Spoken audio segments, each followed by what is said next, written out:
Bonjour à tous et bienvenue sur Crypto Flash, la chaîne de l'actualité crypto. Aujourd'hui, nous allons parler d'une crypto qui est en train d'exploser sur les 24 dernières heures. Il y a une news très importante à son sujet. On va aussi parler de la blockchain Sei qui veut venir attirer les développeurs Ethereum et de Solidity. Je vais vous parler aussi de Wormhole. On va parler d'un piratage en cours sur Aerodrome et Vélodrome. Je vais aussi vous parler de pas mal d'autres points. Pour ceux qui ne connaissent pas la chaîne tous les jours, le meilleur de l'actualité crypto, n'hésitez pas à vous abonner, activer la cloche pour ne rien rater.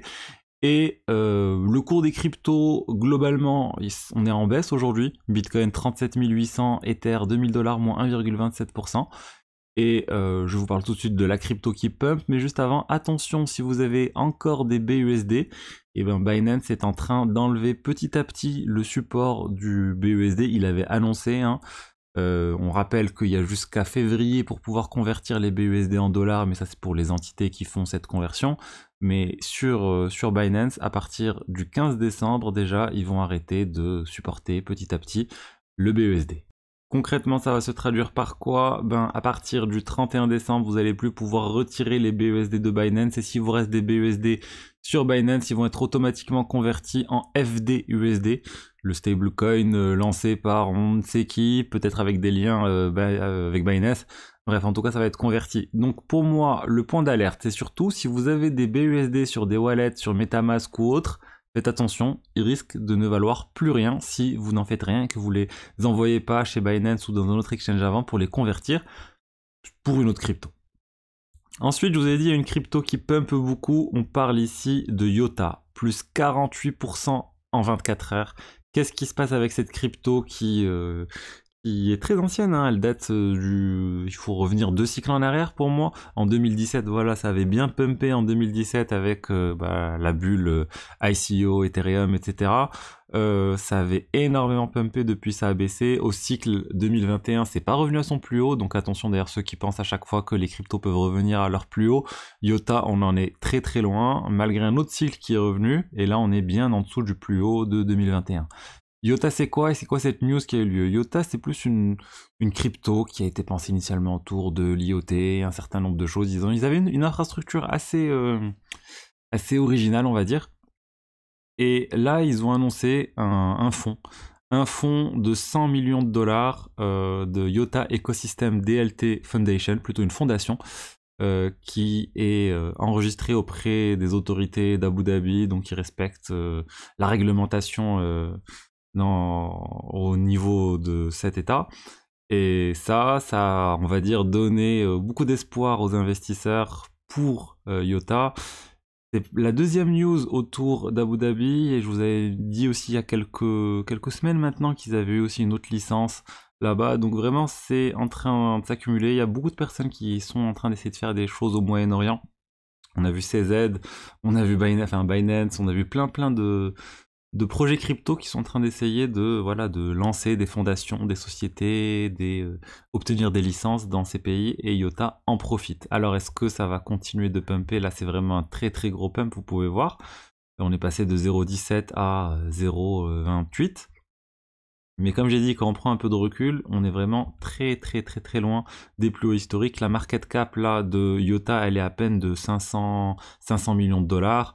En 2021 au plus haut, on était autour de 7 millions de dollars, et encore avant, on était autour de 15 milliards de dollars. 7 milliards de dollars, pardon, et 15 milliards de dollars. Donc on reste quand même très très bas par rapport à ses plus hauts historiques. Ensuite, on va parler de Sei. Sei, c'est une blockchain créée dans l'écosystème Cosmos, qui permet un niveau de transactions par seconde assez élevé. Ça a été pensé pour les traders, etc. Moi je la vois un peu comme un concurrent d'Aptos, Sui, etc. Et ben Sei, ils viennent d'annoncer le support d'une Ethereum Virtual Machine à partir de leur version 2 qui devrait arriver sur la première moitié de l'année 2024. Ça veut dire quoi? Jusqu'à maintenant, pour développer sur Sei, on ne pouvait pas le faire en Solidity, le langage de programmation le plus utilisé par les développeurs de smart contracts.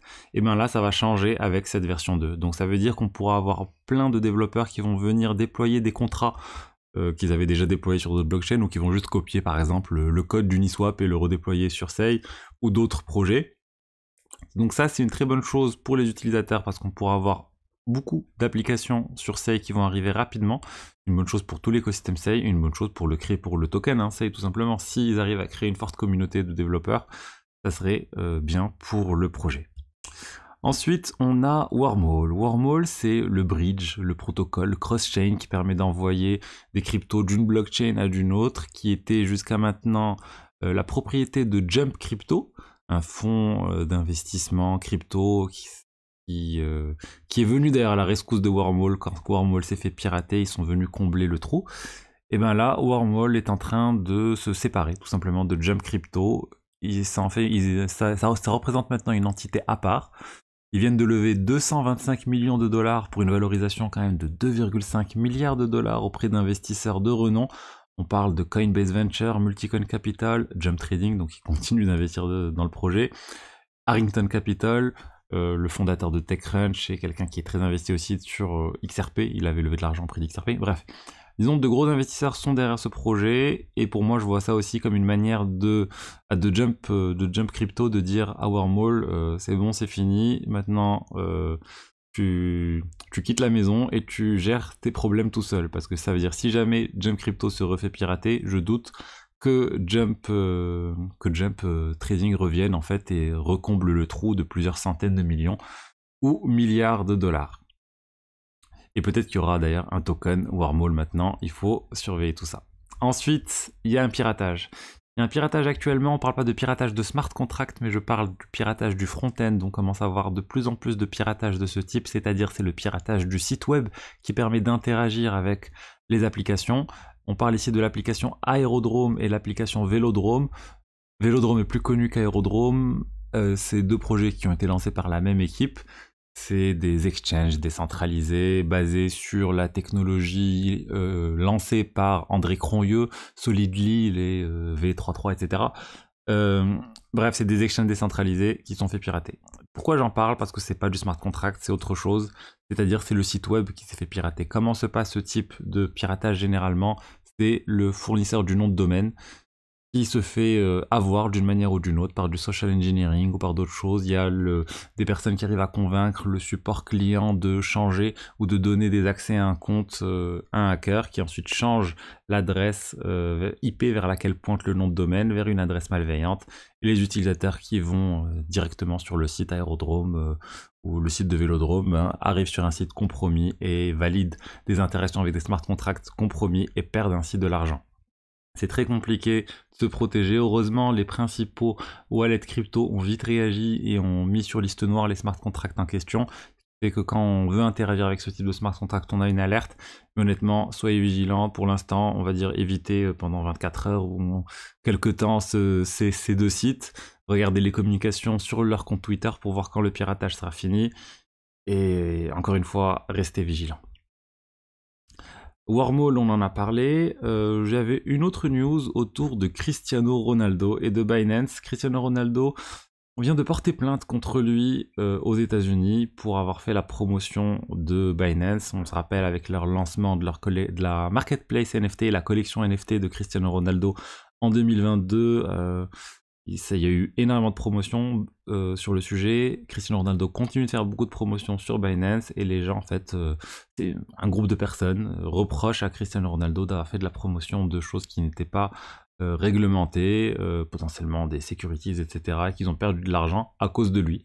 Donc ils vont essayer de récupérer tout ça.